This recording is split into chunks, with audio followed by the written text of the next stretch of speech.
السلام عليكم ورحمة الله وبركاته. إن الحمد لله نحمده ونستعينه ونستهديه ونستغفره ونعوذ بالله من شرور أنفسنا ومن سيئات أعمالنا.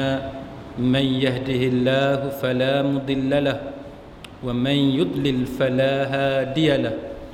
أشهد أن لا إله إلا الله وحده لا شريك له وأشهد أن محمدا عبده ورسوله.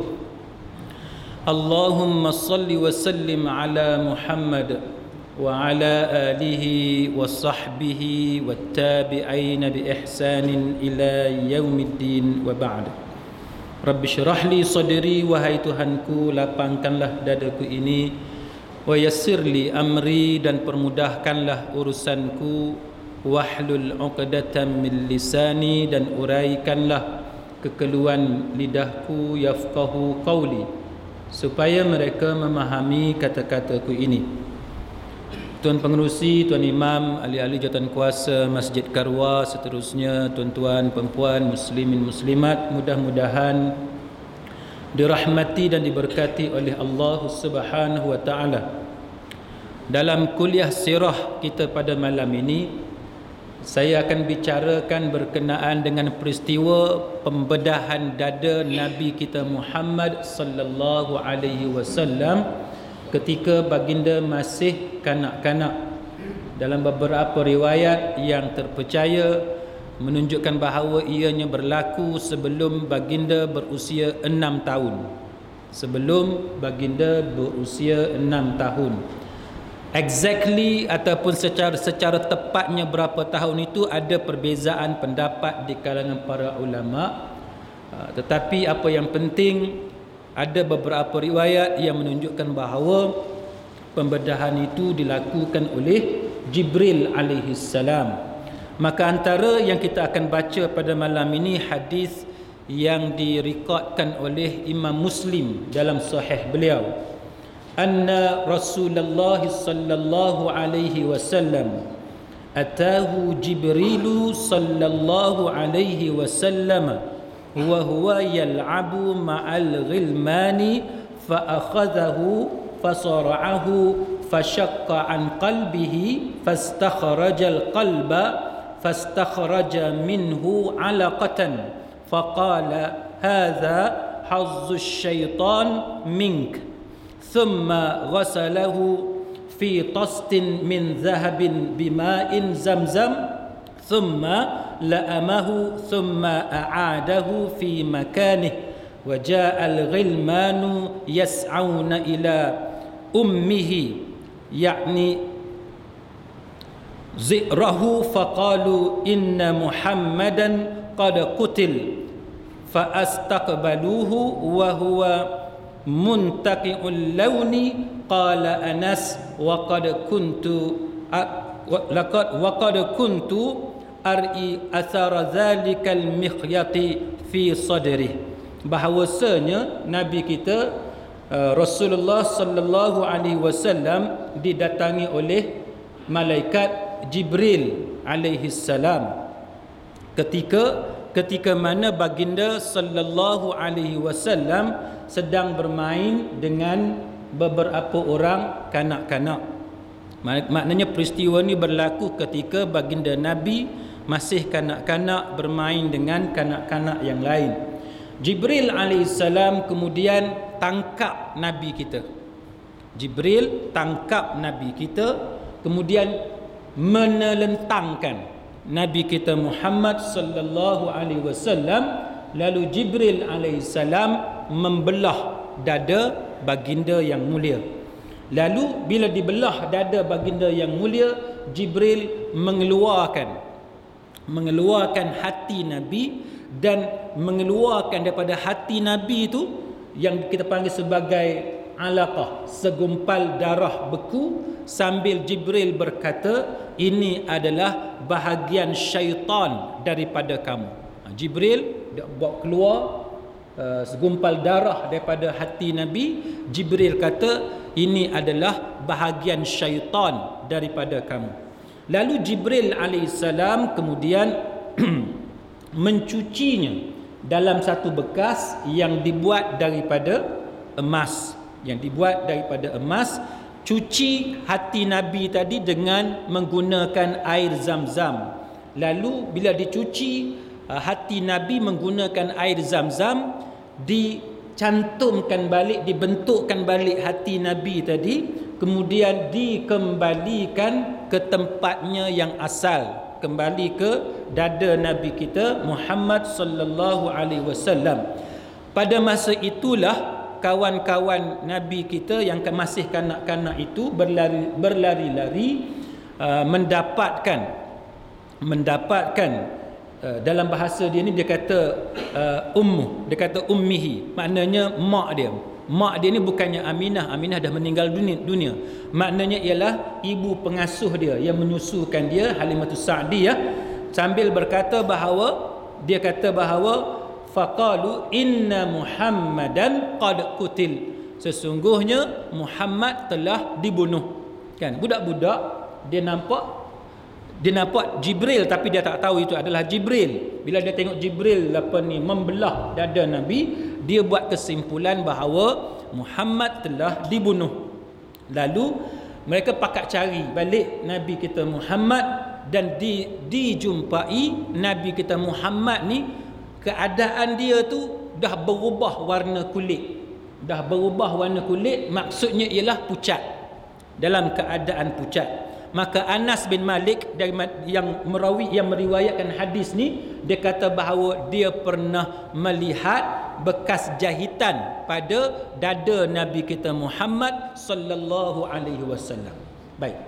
Sidang hadirin mukminin, hadis ini adalah hadis yang ada di dalam Sahih Imam Muslim. Maka secara umumnya hadis ini sepatutnya tidak ada pertikaian. Sebab hadis ini hadis yang sahih. Para ulama menerima authenticity, kesahihan hadis ini, dan disebut dalam Ar-Rahiqul Makhtum. Kisah ini juga diambil daripada Sahih Imam Muslim. Tetapi kenapa kita nak bincang tentang peristiwa pembedahan dada Nabi kita Muhammad sallallahu alaihi wasallam? Kerana dia ada beberapa isu berkaitan dengan pembedahan dada Nabi kita Muhammad sallallahu alaihi wasallam. Baik. Apa isu dia? Yang pertamanya ialah bagaimana golongan orientalis. Orientalis maksudnya ialah orang bukan Islam yang mengkaji tentang Islam, dan dia ada bagi pandangan-pandangan dia.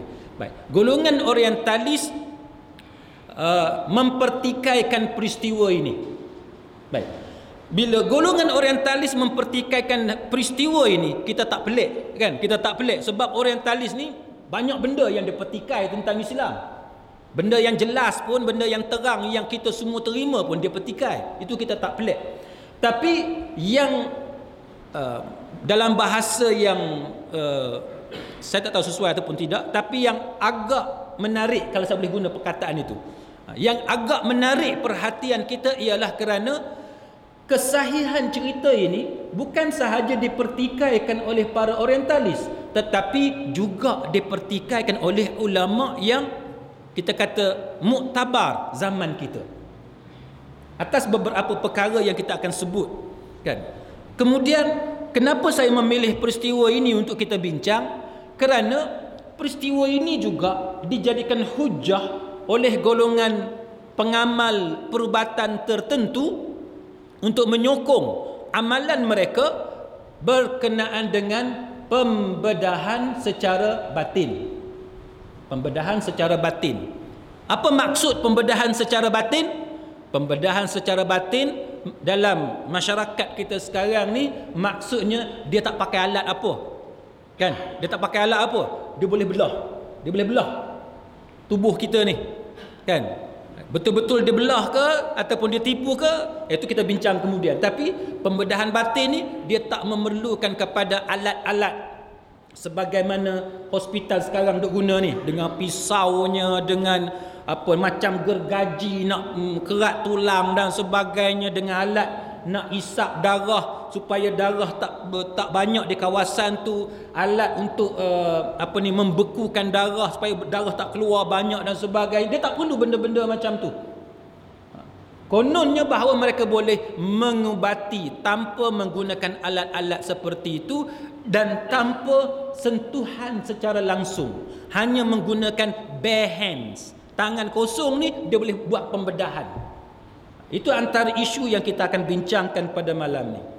Baik, sidang hadirin mukminin, maka sebagaimana yang kita sebutkan sebentar tadi, hadis ini sepatutnya tidak jadi masalah. Peristiwa ni sepatutnya tak jadi masalah kerana dia disokong oleh hadis yang sahih yang ada dalam Sahih Imam Muslim. Baik.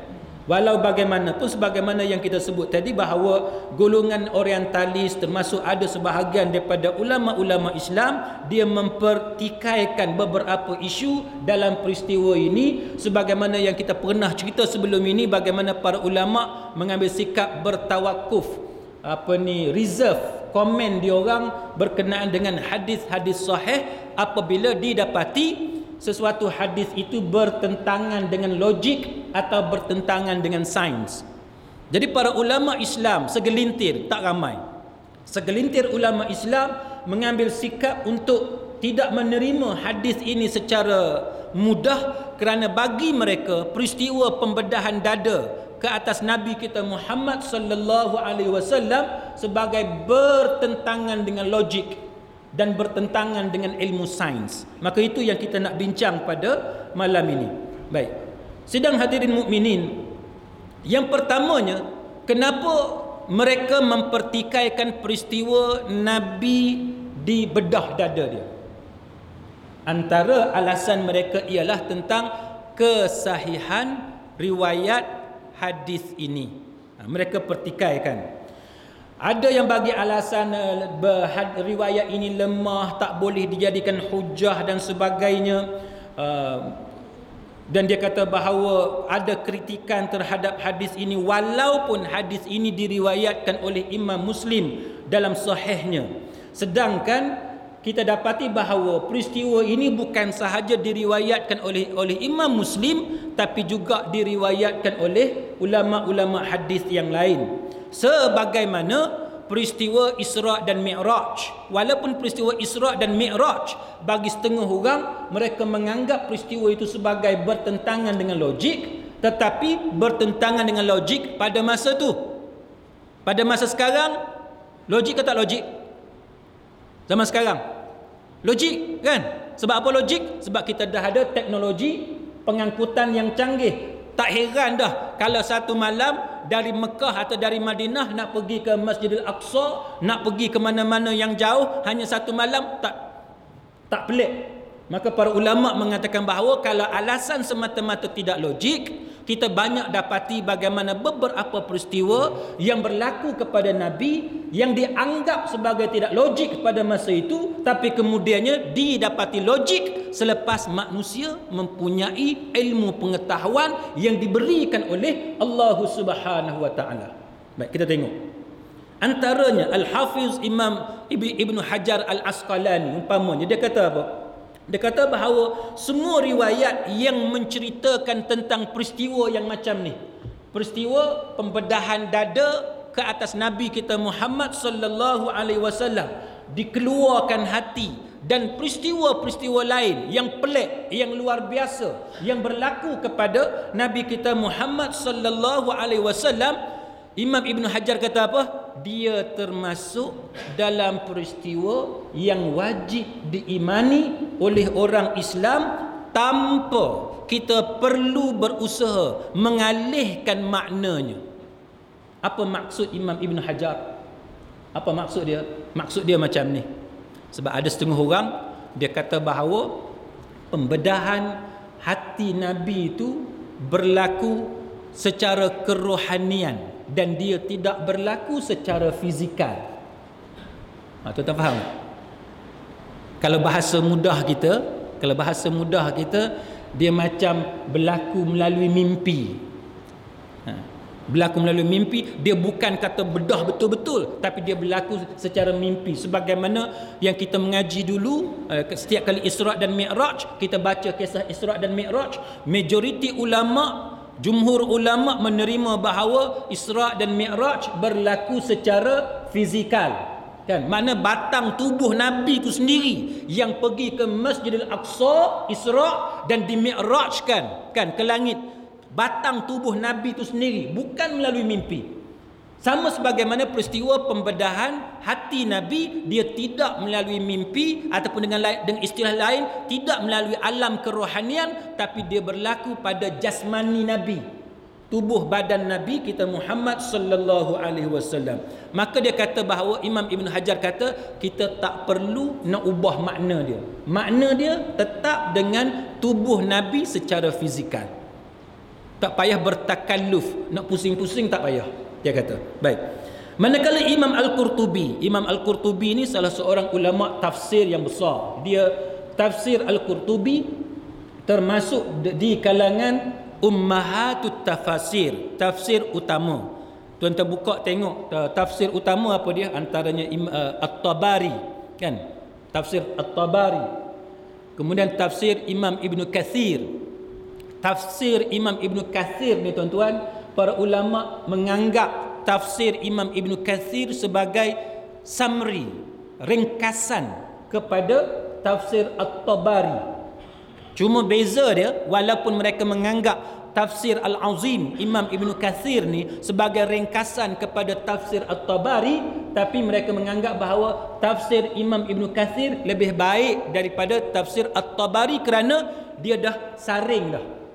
Dia saring kan, dia tengok hadis dan sebagainya, dia dah saring dah. Kemudian kita tengok zaman sekarang dah banyak ulama tahqiq dan sebagainya tafsir Imam Ibn Kathir, menjadikan dia menjadi lebih baik sebagaimana yang ada sekarang. Baik, kemudian kita tengok tafsir Ar-Razi kan, tafsir Al-Zamakhsyari. Ini antara tafsir utama. Baik, maka Imam Al-Qurtubi, tuan-tuan sekalian, dia kata dalam kitab dia Al-Mufhim, dia kata apa? Dia kata pengingkaran terhadap peristiwa pembedahan dada Nabi pada malam Isra' dan Mi'raj. Ini Imam Qurtubi kata, pada malam Isra' dan Mi'raj.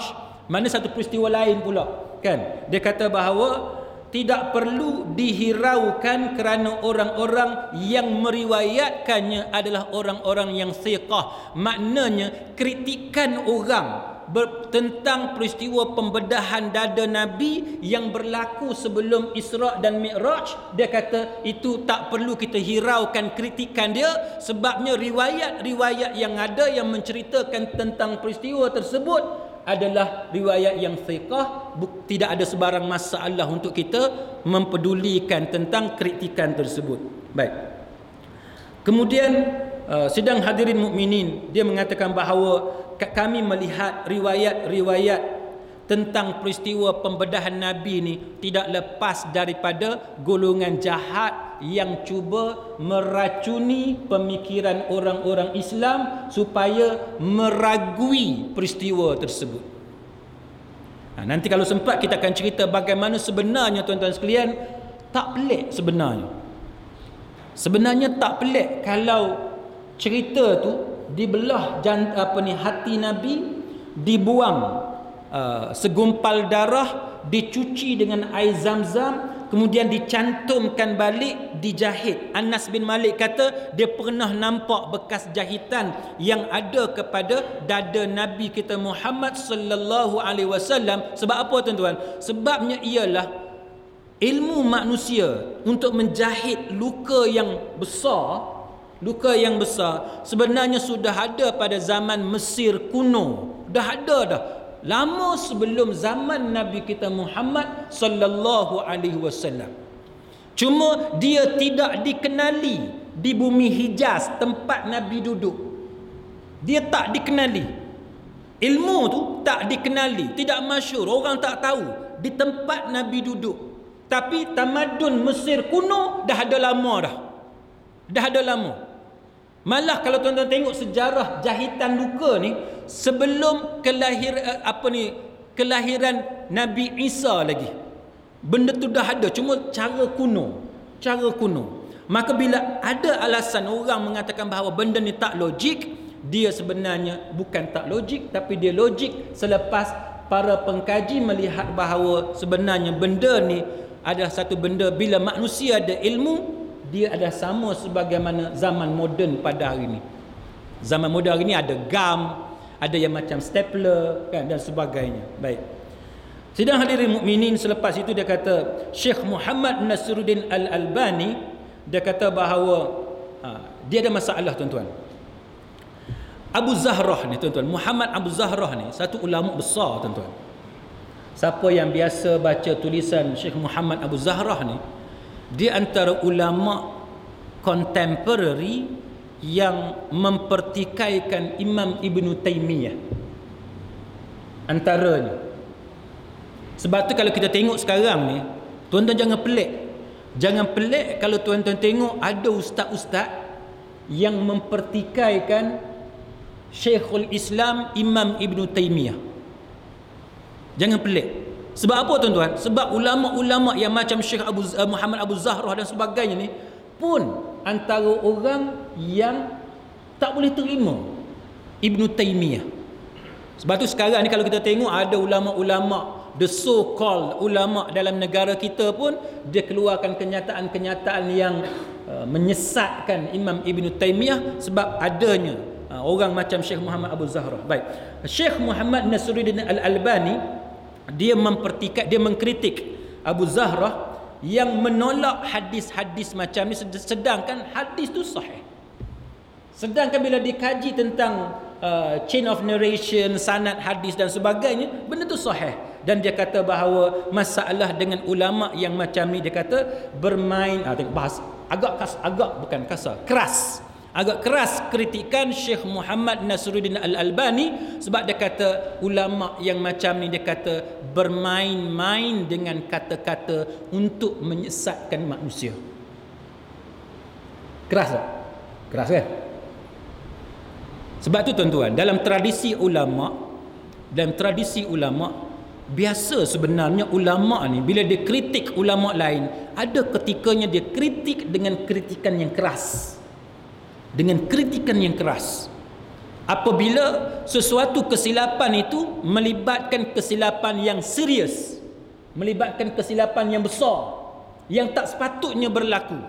Contohnya Syekh Muhammad Abu Zahrah ni tuan-tuan, riwayat sahih dalam Sahih Imam Muslim. Kenapa dia nak pertikaikan lagi apa yang ada dalam Sahih Muslim? Maka sebab tu Syekh Muhammad Nasiruddin Al-Albani dia mengkritik ulama yang macam ni dengan kritikan yang agak keras, sehingga dia kata ulama seperti ini bermain-main dengan kata-kata dia untuk menyesatkan manusia. Keras tuan-tuan, keras. Baik, lalu Syekh Al-Albani kata apa? Orang yang memiliki sedikit ilmu, ni agak lagi keras tuan-tuan. Sedikit ilmu. Dahlah dia kata sedikit ilmu, lepas tu dia kata sedikit akal yang mengetahui. Cuba meracuni pemikiran masyarakat. Dia kata pendapat yang macam ni, dia kata tak boleh diterima. Albani kata tak boleh diterima. Sebab dia kata para ulama hadis, para muhaddisun, dia kata menyatakan bahawa hadis ini hadis yang sahih, dan usaha untuk mempertikaikan hadis yang macam ni satu usaha yang tak boleh diterima. Baik, maka sebab itu dia kata pendapat-pendapat oleh Abu Zahrah dan yang seumpama dengannya, dia kata adalah satu kritikan yang tidak boleh difahami kenapakah wujudnya ulama seperti ini. Maka dia kata bahawa pembedahan dada Nabi ada satu peristiwa yang datang daripada hadis yang sahih yang tak sepatutnya dipertikaikan. Yang kedua, muslimin-muslimat sekalian, yang kita sebut tadi golongan orientalis mengatakan bahawa peristiwa pembedahan dada Nabi ini hanyalah satu pengalaman kerohanian dan tidak berlaku secara fizikal. Dia bawa kepada kita tuan-tuan sekalian tentang surah Alam Nashrah, kan? Alam nashrah laka sadrak, bukankah kami telah melapangkan untukmu dada kamu. Baik, maka para ulama seperti Albani dan sebagainya menjawab bahawa dalil seperti itu sebenarnya ayat Quran seperti itu dia kata tidak boleh dijadikan dalil, kerana peristiwa ini sebagaimana hadis yang kita baca tadi menunjukkan dengan jelas bahawa dia tidak berlaku secara kerohanian. Buktinya apa? Buktinya Anas bin Malik bagi tahu dia tengok dengan mata dia sendiri kesan jahitan yang ada pada dada Nabi kita Muhammad sallallahu alaihi wasallam. Kalau benda tu berlaku secara kerohanian, bagaimana mungkin Anas bin Malik boleh nampak bekas jahitan pada dada Nabi kita Muhammad sallallahu alaihi wasallam? Maka golongan orientalis dia kata tidak senang hati dengan peristiwa yang macam ni. Dia tak senang hati dengan peristiwa yang macam ni. Baik. Yang ketiga tuan-tuan sekalian, para ulama, minoriti ulama seperti Syekh Muhammad Abu Zahrah dan sebagainya yang mengatakan bahawa riwayat ni tak boleh diterima sebab dia kata dia dibawa oleh budak kecil.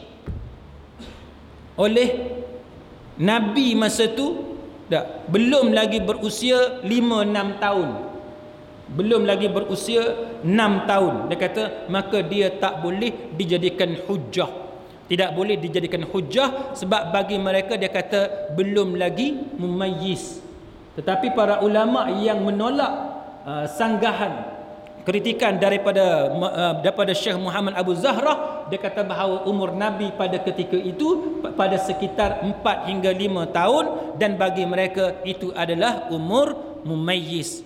Umur mumayyiz. Baik. Kemudian yang keempat antaranya ialah dia kata bahawa baik, sebelum tu dia kata bahawa pendapat sebenar tuan-tuan sekalian, Nabi kita Muhammad ni dia berusia 4 tahun hingga 5 tahun dan itu dia dihukum sebagai usia tamyiz, usia mumayyiz, dan sebagaimana yang disebut oleh para ulama yang lain. Riwayat daripada mana tuan-tuan sekalian yang mempertikaikan bahawa Nabi belum mumayyiz pada ketika itu? Antaranya yang datang daripada Ibnu Ishaq tuan-tuan sekalian, yang kita pernah bincang sebelum ini tentang Ibnu Ishaq. Baik, yang keempat, kritikan yang keempat mengatakan bahawa kerana peristiwa ini tidak logik. Sebab apa dia kata tidak logik? Sebab dia kata bahawa dia bertentangan dengan ilmu kedoktoran, ilmu perubatan pada masa itu. Baik, sekarang ni muslimin muslimat sekalian, kita mengatakan bahawa sudah banyak dah contoh yang kita berikan, termasuk yang saya sebut tadi bahawa apa yang berlaku pada zaman Nabi mungkin tidak logik pada masyarakat Nabi, tapi dia telah pun ada pada masyarakat lain seperti masyarakat Mesir kuno. Kan masyarakat Mesir kuno dah ada dah. Sebagaimana yang kita pernah bincang tentang masalah melihat anak bulan. Kan, melihat anak bulan adakah dengan ru'yah ataupun dengan hisab? Kan, ru'yah tengok dengan mata, tengok dengan mata. Hisab ialah dengan menghitung, buat calculation. Kan, buat calculation. Maka para ulama yang mentarjihkan pendapat bahawa boleh kita menggunakan calculation, antaranya ialah contoh kita melihat waktu semayang sekarang. Waktu semayang sekarang kita tengok dengan apa? Kita tengok pada takwim atau kita tengok dengan mata? Kita tengok pada takwim. Sebab apa? Sebab calculation dia boleh kata hampir tepat, kalau tidak tepat 100%. Dia punya julat dia berapa? Julat, ralat dia 2 minit. Sebahagian pendapat kata 3 minit. Kan? Mana dia boleh pergi tercepat 2 minit ataupun terlambat 2 minit. Faham kan? Itu tahap ketepatan menggunakan takwim. Kalau kita suruh orang dekat Masjid Karwa ni sebelum masuk waktu pergi tengok matahari Ustaz, agak-agak beza berapa minit? Agak-agak kan? Ni matahari dah gelincir ke belum lagi ni? Kan? Dah gelincir ke belum lagi? Kan? Nak kena ada kayu, nak kena tengok ukur, kan? Dia kena time bulan lain, dia punya condong dia lagu lain, bulan lain pula, hak condong dia lagu lain pula. Payah. Kena pula hak jenis bidan terjun pula. Kan? Yang tak biasa tengok bayang-bayang. Puaslah telefon. Ini masuk ke tak lagi? Cuba hang buat Zat tengok. Jadi payah tak? Payah. Maka tahap ketepatan menggunakan takwim, walaupun dia punya ralat tu mungkin tercepat 2 minit, terlambat 2 minit, itu lebih tepat berbanding dengan melihat mata kasar. Sebab dan juga para ulama mentarjihkan dengan menggunakan hisab, kerana Nabi sallallahu alaihi wasallam sendiri mengakui bahawa orang Arab Quraisy pada zaman Nabi dia agak terkebelakang dan dia tidak menguasai ilmu hisab pada zaman itu. Itu antara sebab sebahagian ulama dia mentarjihkan melihat anak bulan berdasarkan hisab, diutamakan berbanding dengan ru'yah, melihat dengan mata kasar. Baik. Sama sebagaimana apa yang berlaku kepada Nabi kita Muhammad sallallahu alaihi wasallam. Orang-orang seperti ulama yang kita sebut namanya sebentar tadi, bila mereka menggunakan hujah sebagai tidak logik, kita ingat balik ingatan kita kepada hadis sahih Bukhari berkenaan dengan lalat yang jatuh dalam bekas minuman, kan? Sehingga kan, saya pernah cerita dulu kepada tuan-tuan, sehingga kan Syekh Yusuf Al-Qaradawi bila dia datang ke UIA, masa saya belajar di UIA tuan-tuan sekalian, masa tu tahun 90-an lebih kurang, pada masa tu awal 90-an, dia sendiri dia kata dia tawakuf, dia tak mau komen tentang hadis tu. Sebab apa? Sebab hadis tu nampak pada zahirnya tak logik. Nampak zahirnya tak logik. Sebab Nabi suruh tenggelamkan lalat tu dalam bekas minuman. Nak kata tak logik, dia diriwayatkan oleh Imam Bukhari, kan? Maka Syekh Yusuf Al-Qaradawi pada awal 90-an dia mengambil sikap tawakuf, dia reserve komen. Selepas itu barulah bila manusia ni dah ada ada finding tertentu, didapati bahawa rupa-rupanya pada lalat, bukan lalat hijau tu. Jangan salah faham, lalat hijau tu bukan. Mikir lagi, dah mengaji sekerat ni payah juga. Lalat hijau masuk dalam bekas makan, dia pergi tekan. Lalat hijau tu orang Penang tak tahu panggil apa. Saya panggil lalat tai. Orang Penang panggil lalat tai juga. Lalat tai bukan yang tu. Lalat yang dimaksudkan dalam Sahih Bukhari ialah lalat rumah. Lalat rumah, lalat biasa tu yang kita duduk tengok. Lalat tu. Lalat itu didapati bahawa padanya ada bakteria yang baik dan ada bakteria yang jahat. Maka walaupun kita belum pasti adakah itu yang dimaksudkan oleh Nabi sallallahu alaihi wasallam, tapi sekurang-kurangnya bila ada penemuan demi penemuan, kita mulai merasakan bahawa ya, pada Nabi ada mukjizat, ada ilmu yang mendahului zaman. Ilmu yang mendahului zaman. Sama dengan peristiwa ini, pada zaman itu kaum Quraisy, orang Arab di bumi Hijaz pada masa itu tak boleh terima bagaimana dibedah dada Nabi, dibelah pula hati Nabi, kemudian dijahit pula dicantumkan balik hati Nabi, dijahit pula dada Nabi. Orang Arab Quraisy pada masa itu tak boleh terima. Tapi kemudiannya bila kita berada pada zaman kita dapati bahawa zaman itu mungkin dianggap sebagai tidak logik dari sudut perubatan. Tapi pada zaman kita hari ini, bila manusia mengkaji sejarah asal usul macam mana manusia menjahit luka-luka yang besar ini, kita dapati bahawa sebenarnya dia dah lama dah manusia duk amal, terutamanya tamadun Mesir kuno, Mesir purba.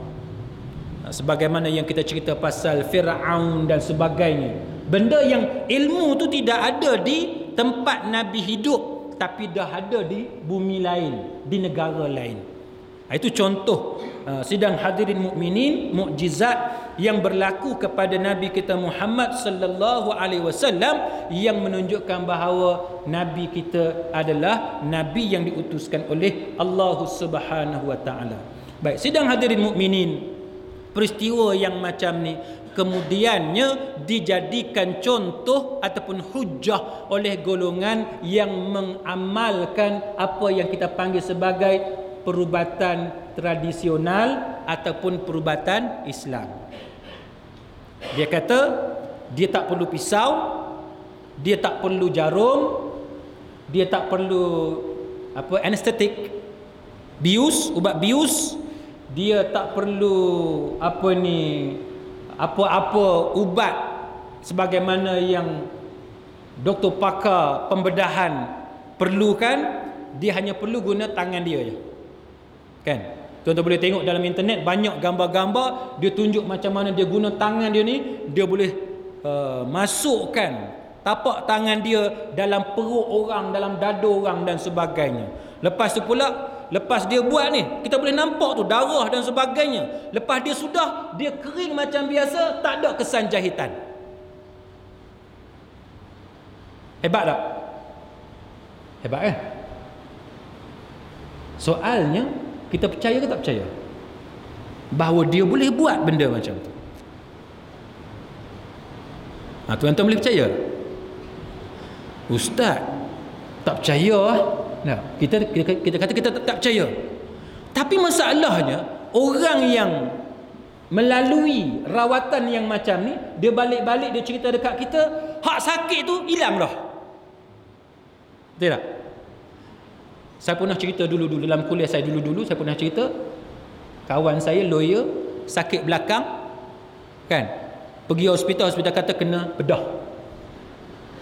Dia ni tuan-tuan, kes mahkamah dia semua tangguh, lawyer perempuan, kes dia semua tangguh sebab dia tak boleh bangun, sakit tulang belakang ni, tak boleh bangun. Suami dia kena dokong dia, letak dalam kereta, bawa keluar dan sebagainya. Kalau nak pergi mana-mana, nak jalan, nak berdiri pun tak boleh. Akhir sekali orang bagi tahu dekat dia ada satu bom siam dekat Tunjang. Ada Tunjang kan? Betul tak Tunjang? Tunjang kan? Ada bom siam dekat Tunjang. Dia pergi. Saya satu hari tuan-tuan dekat mahkamah, saya tengok dia ada jalan elok je. Saya tanya dia, "Kak, operate ke?" Dia kata tak. Dia jumpa bom siam. Dia sendiri cerita ni, bukan orang lain cerita, dia sendiri cerita. Dia kata bom siam buat macam mana? Tak buat apa pun. Yang doktor pakar hospital swasta ni semua kata kena operate, kena bedah. Open surgery, kena belah macam tu. Bukan kata masuk tiup dak, belah terus. Itu yang dia tak mau. Tiba-tiba bom siam dekat Tunjang hanya sentuh dengan jari je. Sentuh dengan jari. Dia yang pergi jumpa bom siam dekat Tunjang tu, suami dokong, tuan-tuan sekalian, bila bom siam tekan je, letak jari kat belakang dia je, dia boleh bangun elok-elok je. Boleh bangun elok-elok. Sebab tu kita kata bahawa benda ni bukan khayalan tapi berlaku. Betul tak? Benda ni berlaku. Maknanya pengalaman orang yang melalui benda-benda macam ni, dia bukan khayalan tapi dia berlaku. Bila dia berlaku, soalannya ialah adakah boleh kita merawati penyakit yang kita alami dengan cara perubatan yang macam ni? Boleh ke tak boleh? Itu antara benda yang kita nak kena bincang. Sebab golongan ni kata, apa yang pelik dia kata, sirah Nabi menunjukkan bahawa Nabi pernah dibedah dada dia oleh Jibril alaihissalam. Maka ilmu ni memang dah ada untuk orang Islam. Dakwa mereka macam tu. Maka para ulama, tuan-tuan sekalian, telah membahaskan isu ini. Akhirnya mereka buat kesimpulan yang mudah, tuan-tuan sekalian. Walaupun perbahasan itu panjang, tapi secara mudahnya mereka buat kesimpulan bahawa perubatan macam ni tak boleh diterima. Tak boleh diterima. Sebab apa tak boleh diterima? Sebab apa tak boleh diterima? Nombor satu, kenapa tak boleh diterima? Sebab dia bertentangan dengan dalil naqli. Tidak ada nas daripada Quran ataupun hadis Nabi yang kita boleh sokong amalan macam ni. Hujah mereka mengatakan bahawa benda ni berlaku kepada Nabi. Hujah tu para ulama tolak.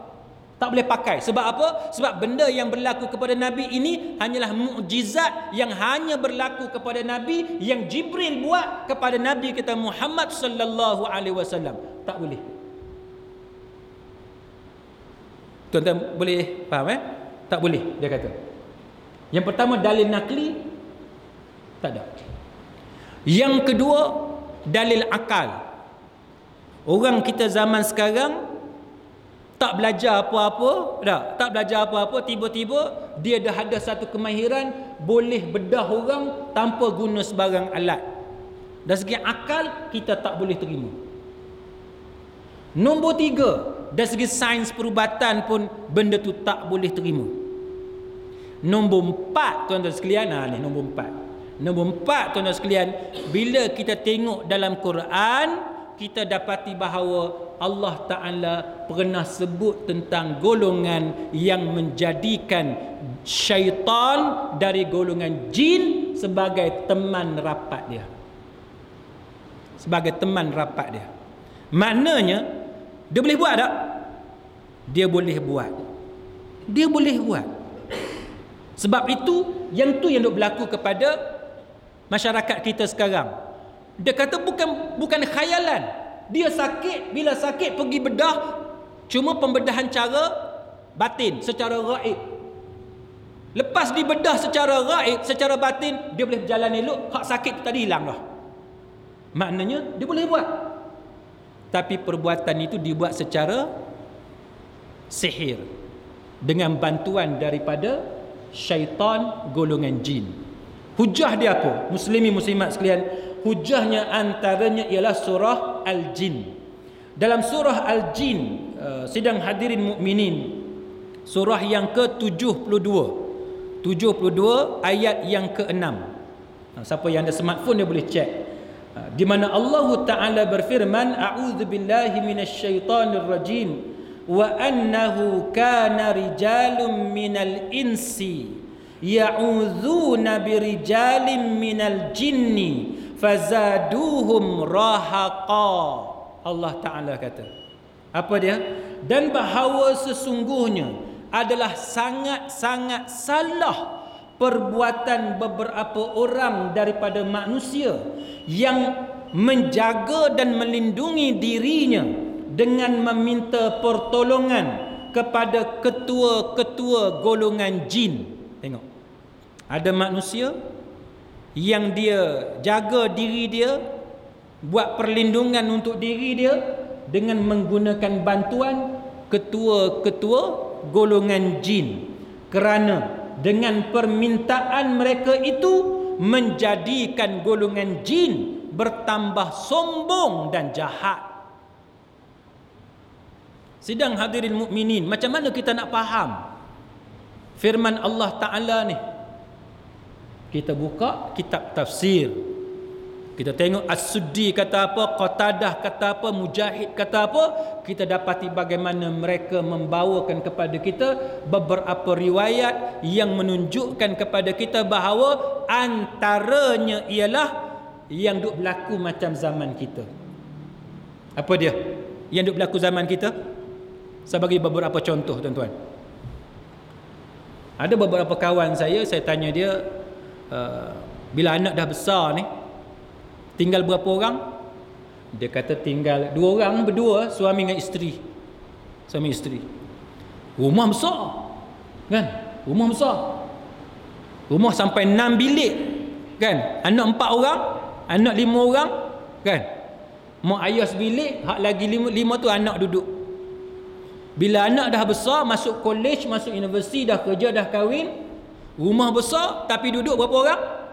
2 orang. Tak, duduk 2 orang. Bila dah tua, tuan-tuan, larat tak nak naik tangga? Tak larat dah. Last sekali bilik mak ayah asalnya tingkat atas, pindah pergi tingkat bawah. Dah tak larat dah nak naik tangga, kan? Tak larat nak naik tangga. Bila anak semua dah pergi belajar, dah kerja apa semua, mak ayah penghuni rumah duduk kat bawah, tak naik dekat atas. Ada kawan saya, dia kata apa? Ustaz, dah lama dah tak naik tingkat atas. Dia kata bunyi macam-macam dah. Kan? Ada tak benda dalam masyarakat kita? Tuan-tuan ada rumah sewa, dah ada rumah sewa, ada atas beberapa alasan rumah sewa tu kosong beberapa lama. Tuan-tuan biasa dengar tak kawan-kawan kita cerita, kata macam-macam bunyi ada kat rumah tu? Ada tak? Kan? Rumah yang lama tidak ada penghuni, kita baru masuk. Macam-macam kita dengar, macam-macam kita jumpa, kan? Itu yang bila tuan-tuan baca dalam tafsir Imam Ibn Kathir, banyak riwayat-riwayat yang menceritakan bahawa tempat-tempat yang macam ni, dalam hutan dan sebagainya, tempat yang terceruk dan sebagainya, penghuninya adalah golongan jin. Bila penghuninya golongan jin, bila kita ingat balik cerita-cerita mak ayah kita, tok nenek kita zaman dulu, dia buat apa? Dia kata, tok, cucu nak lalu, contohnya, kan? Adalah petua-petua dia, mentera-mentera yang dia ajar. Maka Imam Ibn Kathir, dia bawa kepada kita dalam kitab tafsir dia pandangan para ulama tentang khurafatnya dan amalan yang macam tu untuk halau atau minta izin daripada golongan jin ini adalah satu amalan yang akan merosakkan akidah orang Islam. Benda tu memang ada.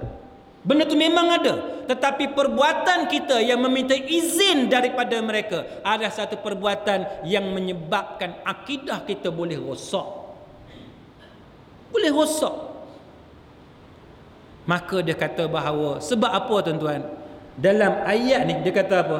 Dalam ayat ni dia kata bahawa fazaduhum rahaqa. Apa makna fazaduhum rahaqa? Dia kata jin tadi bertambah sombong, bertambah jahat. Tuan-tuan faham tak maksud dia ni? Jin ni, dia bila kita masuk, dia akan lari. Kita masuk rumah tu, dia akan lari.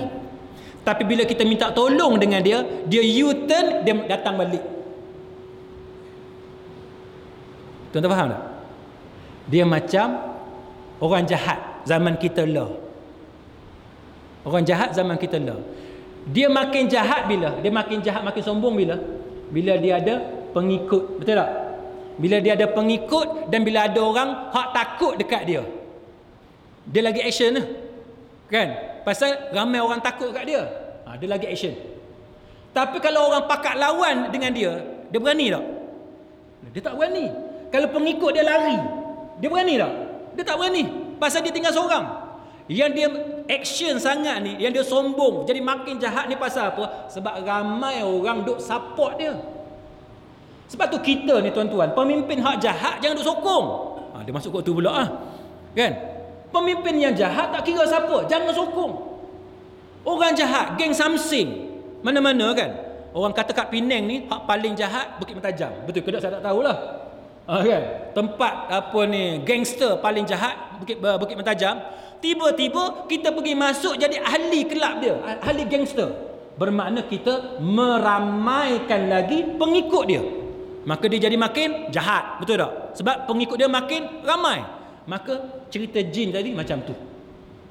Bila kita masuk, kita mengamalkan jampi mentera yang karut, yang tidak ada diajar oleh Quran dan hadis, itu menjadikan jin tadi bertambah jahat. Dia jadi bertambah jahat. Antaranya sidang hadirin mukminin, Imam Ibnu Kathir, dia membawakan kita beberapa contoh. Saya baca sedikit tuan-tuan sekalian.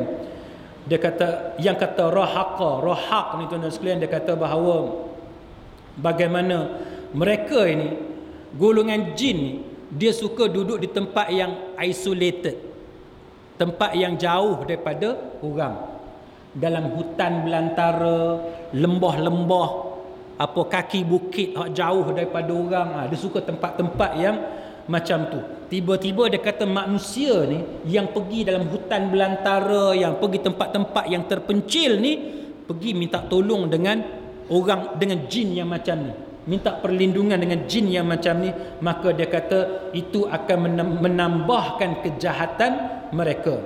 Begitu juga yang disebut oleh Al-Qatadah kata ayat ini menunjukkan bahawa jin ni makin bersemangat bila kita minta tolong dengan dia. Jin makin bersemangat bila kita minta tolong dengan dia, dan dia menjadi bertambah jahat. Begitu juga kata Qatadah bahawa bila manusia minta tolong dengan jin, maka jin tadi menjadi kejahatan dia bertambah-tambah. Bertambah-tambah. Itu antara yang disebut oleh Imam Ibn Katsir dalam tafsir dia. Baik, sidang hadirin mukminin, maka dalam pembedahan batin tadi, para ulama mengatakan bahawa benda ni sesat. Sebab apa? Sebab pembedahan batin ni dia bukan sahaja boleh dilakukan oleh orang-orang Islam, tapi dia juga boleh dilakukan oleh bomoh Siam, kan? Dia juga boleh dilakukan oleh orang-orang Kristian. Malah di kalangan mereka ianya dikenali sebagai spiritual healing, kan? Rawatan ataupun pengubatan secara spiritual dalam agama Kristian dan sebagainya. Psychic surgery, psychic operation, jirahah gharbiyah dan sebagainya. Maka sebab itu para ulama kata benda ni oleh kerana bukan sahaja boleh dilakukan oleh orang Islam, tapi boleh dilakukan oleh kaum kafir, menunjukkan bahawa yang menolong puak-puak ni adalah golongan jin yang kita perlu berhati-hati dengan mereka. Malah apabila dilihat kepada tokoh-tokoh perubatan Islam seperti Ibn Sina, Ar-Razi, Ibn Rushdi dan sebagainya, menunjukkan bahawa perubatan moden, alopati, kan, alopati yang kita duk amal sekarang ni di hospital-hospital pakar dan hospital kerajaan, hospital swasta dan sebagainya, menunjukkan bahawa yang dinamakan perubatan Islam ini tidak hanya tertakluk kepada bacaan jampi daripada Quran dan hadis, tapi juga dia melibatkan alat-alat moden. Dia melibatkan alat-alat moden dan langsung tidak ada perubatan yang kita sebut sebentar tadi yang dipanggil sebagai perubatan secara batin. Malah didapati bahawa perubatan secara batin ini juga dia melibatkan satu jenis rawatan secara syubhah. Malah kalau kita tengok ayat Quran, tuan-tuan sekalian, surah Az-Zukhruf umpamanya, surah Az-Zukhruf kita dapati Allah Ta'ala menyebut wa man ya'shu an dzikrir rahmani nuqayyid lahu syaitanan fahuwa lahu qarin. Allah Ta'ala kata, dan sesiapa yang tidak mempedulikan pengajaran Al-Quran yang diturunkan oleh Allah Ar-Rahman yang Maha Pemurah, kami akan adakan baginya syaitan yang menghasut dan menyesatkannya, lalu jadilah syaitan itu sebagai temannya yang tidak berenggang daripadanya.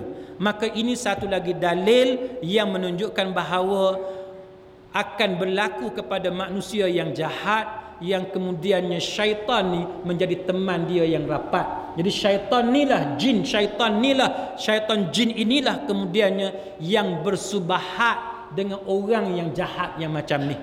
Akhirnya manusia ni bila dia terdesak, dia sanggup buat apa saja. Sebab tu kita ni tuan-tuan, bila kita sakit kita kena ingat. Tuan-tuan kena ingat, sakit sama sebagaimana kita sihat. Betul tak? Miskin, fakir, susah sama sebagaimana bila kita mewah, kita senang lenang. Semua tu adalah ujian daripada Allah Subhanahu wa taala. Bila kita sakit, kita terdesak, betul tak? Ikutlah asal orang boleh tunjuk kat kita orang yang boleh sembuhkan kita. Betul ke, salah ke, ikut Islam ke, bertentangan dengan Islam, tak peduli. Pasal apa? Kita nak sihat. Akhirnya kita diuji oleh Allah Ta'ala dan gagal dalam ujian tersebut. Na'udzubillah min zalik. Sama sebagaimana orang yang sihat, ujian daripada Allah, betul tak? Orang yang baik, bila dia sihat, dia memperbanyakkan amalan kebaikan. Bila dengar azan, dia datang masjid, semayang. Tapi berapa ramai orang yang diberi sihat oleh Allah Ta'ala, dia tak peduli masjid. Dia pergi buat kerja lain, maksiat kepada Allah Ta'ala. Berapa ramai?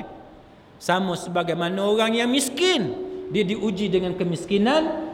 Dengan sebab miskin, dia rasa dia terdesak, padahal dia belum terdesak lagi, tapi dia sanggup buat benda-benda yang diharamkan oleh Allah Subhanahu wa taala. Sama sebagaimana orang yang kaya. Ada orang, satu hamba Allah, dia post dalam Facebook, saya duk tengok satu tok Arab, tak tahulah siapa, dalam Facebook tu dia kata anak raja. Anak raja mana kita tak tahu. Dia duduk dengan perempuan-perempuan jalang yang berpakaian, kalau kita nak sebut pun malulah nak sebut pakaian macam mana. Dia tabur duit macam tu, kan? Dia tabur duit macam tu, banyaknya, kayanya dia. Maka itu juga contoh ujian Allah Ta'ala yang menunjukkan bahawa dia gagal dengan ujian yang macam tu. Jadi sidang hadirin mukminin, kita kena terima hakikat bahawa semua benda ni adalah ujian daripada Allah Ta'ala, dan kita kena pastikan bahawa ujian macam ni kita tidak terpesong daripada petunjuk Allah Subhanahu wa Ta'ala. Jadi mudah-mudahan apa yang kita bincang pada malam ni ada manfaat di sisi Allah Ta'ala. Tuan-tuan ada sebarang soalan ke? Ya.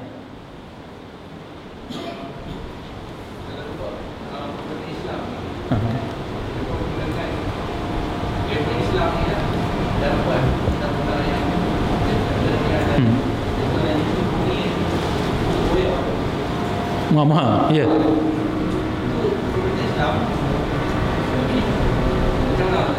Baik. Sidang hadirin mukminin, dia macam ni. Saudara-saudara sekalian, perubatan Islam ni kita nak bagi definisi macam mana?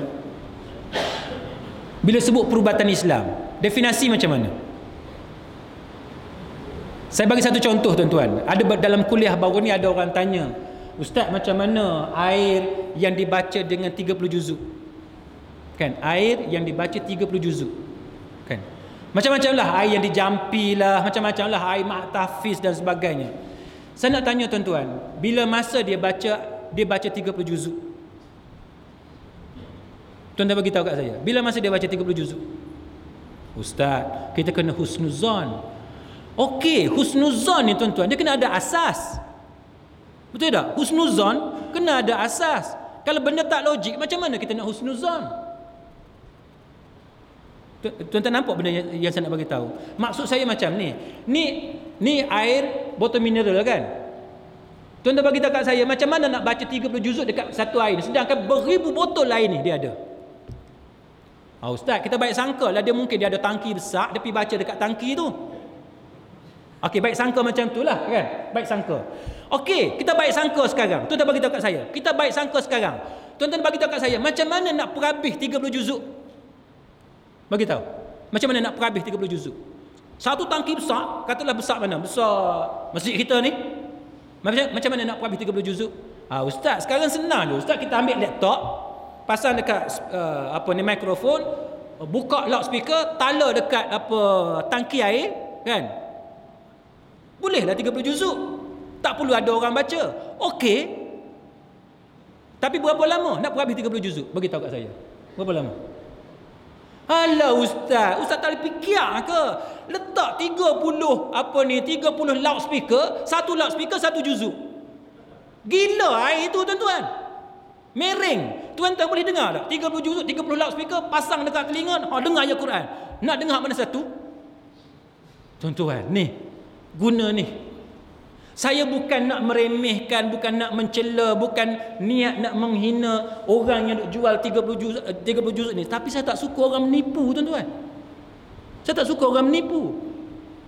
Tuan-tuan bagi tahu kat saya macam mana? Macam mana nak buat? Nak baik sangka ni tuan-tuan, kena ada asas. Nak baik sangka. Kita bukan nak tuduh dia apa-apa, tapi macam mana nak buat 30 juzuk? Sedangkan berapa ribu botol dia jual ni. Satu botol ni, kalau air biasa tuan-tuan RM1 ataupun 70 sen kan? Satu botol ni. Dengan sebab 30 juzuk, dia boleh jual RM5. Boleh jual RM5. Ada kat rumah saya kalau tuan-tuan nak tengok. RM5 ni dia jual. Kita duk tengok, nak beli tak beli, nak beli tak beli. Dia kata, ni untuk mak tahfiz ni. Yalah mak tahfiz, tapi yang nak jual tu perempuan lawa. Tu dia make up ni, dia gincur bibir. Bukan saya belilah, isteri saya beli. Tuan-tuan jangan tuduh saya. Bukan saya beli, saya nampak perempuan, saya suruh isteri saya beli. Saya tak mau lah kan, nanti orang ambil gambar lah apa semua, nyanyi saya kan. Saya memang perangai saya macam tu. Kalau ada orang datang, kalau lelaki saya yang keluar, kalau perempuan isteri saya yang keluar. Baik. Tak logik. Betul tak? Tak logik. Balik pada perubatan Islam. Yang kata perubatan Islam ni macam mana? Perubatan Islam, tuan-tuan, ialah perubatan yang tidak bercanggah dengan Islam. Tak semestinya hanya dengan baca Quran, jampi daripada hadis Nabi, doa hadis daripada hadis, tak semestinya macam tu. Cucuk sekalipun, pakai kita telan antibiotik sekalipun, itu perubatan Islam lah. Sukan Islam, saya nak tanya tuan-tuan, sukan Islam macam mana sukan Islam? Selagi tuan-tuan tutup aurat, tidak melanggar syariat Islam, itu sukan Islam lah. Ke bila sepak bola kena Allahu Akbar sepak bola baru sukan Islam. Lagu tu? Dah. Tuan-tuan sepaklah bola, nak sebut Allahu Akbar kau tak sebut. Tuan-tuan janganlah pula ini sukan Islam. Bila nak sepak bola kena sebut Allahu Akbar. Dah, tak semestinya. As long as sukan tu tidak bercanggah dengan Islam, Islam lah. Hari tu Iran, dia nak buat kereta Islam. Ni satu lagi pula kereta Islam. Dah. Apa makna kereta Islam? Tuan-tuan mesti tampal subhanallah besar dekat belakang baru kereta Islam. Dah. Oh, rupa-rupanya bila kita baca dia punya spek kan. Oh, rupa-rupanya kereta Islam sebab dalam kereta tu ada kompas untuk cari kiblat. Lah, lagu tu je. Kereta Islam. Lepas tu adalah alat untuk tayamum. Kalau tak jumpa air, ada alat untuk tayamum dalam kereta tu. Oh, macam tu kereta Islam. Okeylah, kan? Kereta Islam kena pakai serban kereta tu. Kat atas tu ada serban. Dah, tuan-tuan. Jadi perubatan Islam ni, tuan-tuan, bila duk berlaku sekarang ni, masukkan tangan dalam apa kita kata mulut buaya. Dulu tuan-tuan sekalian, dia tunjuk macam mana dia bakar minyak, kan? Minyak menggelegak. Setiap orang boleh masukkan tangan dalam tu. Saya masa kecil, tuan-tuan, tu dia. Nasrul Haq. Tuan-tuan tahu Nasrul Haq? Kita masa kecil, tuan-tuan, Allahu Akbar. Kan semangat kan? Semangat.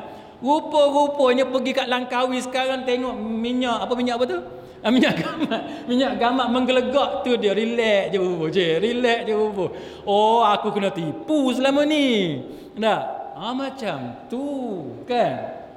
Jadi kalau betul sekalipun boleh ada minyak betul-betul minyak, bukan minyak gamak, minyak betul-betul menggelegak boleh masukkan tangan. Bimbang sangat-sangat, tuan-tuan, dia menjadi syaitan sebagai korin dia, sebagai teman dia. Ini yang para ulama duk cerita. Sebab apa, tuan-tuan? Kalau betul lah, kuliah saya ni selalu mesti lebih sejam. Kalau betul lah kita boleh buat benda macam ni, tuan-tuan, kita tak payah perang. Kita bunuh Presiden Amerika pakai kod jauh, pakai remote je. Pakai remote. Suruh jin kita pergi bunuh Presiden Amerika, bunuh Presiden Israel. Mossad semua mati habis. Bagi tahu dekat jin kita ni, Mossad, aku tak payah habaq dekat hang. Siapa dia Mossad, hang cari sendiri. Yang penting hang bunuh dia. Mesti mati, betul tak? Mesti mati. Tapi sebab apa zaman Nabi sampai Nabi patah gigi depan? Pasal apa, tuan-tuan? Sahabat yang golongan qari ramai mati, syahid, tuan-tuan. Pasal apa? Sebab tidak ada qarin, tuan-tuan. Tidak ada qarin, tidak ada penggunaan jin untuk tolong kita. Yang ni yang kita kena faham betul-betul. Walau bagaimanapun, kalau boleh dibuktikan secara saintifik, secara akal yang sihat, maka Islam terima. Contohnya apa dia? Mandi bunga. Mandi bunga dia boleh jadi syirik, dia boleh jadi tak syirik. Dia jadi syirik kalau tuan-tuan percaya bahawa mandi bunga boleh buang sial. Itu syirik. Tapi kalau tuan-tuan mandi bunga sebab bunga tu bau wangi, kan, bau wangi, kita pun berendam dalam air bunga, badan kita sebab berendam badan jadi wangi, suami pun suka, itu tak apa, itu digalakkan. Belilah bunga banyak-banyak. Ustaz jalan ni sokong yang tu, kan. Jangan jadi macam Kasih Ahmad. Dia kata rambut jadi busuk. Rambut jadi busuk sebab apa? Sebab pakai tudung. Sebab tu tuan-tuan baca di Facebook, orang kata hang jangan pakai seluar. Sebab bila pakai seluar, tempat tu jadi busuk, dia kata. Udara bersih tak masuk, padam muka dia. Jadi sidang hadirin mukminin, selagi boleh dibuktikan secara akal yang sihat, itulah yang dikatakan perubatan Islam. Wallahu a'lam, aqulu qawli hadza wa astaghfirullahal azim li wa lakum. Wassalamu alaikum warahmatullahi wabarakatuh.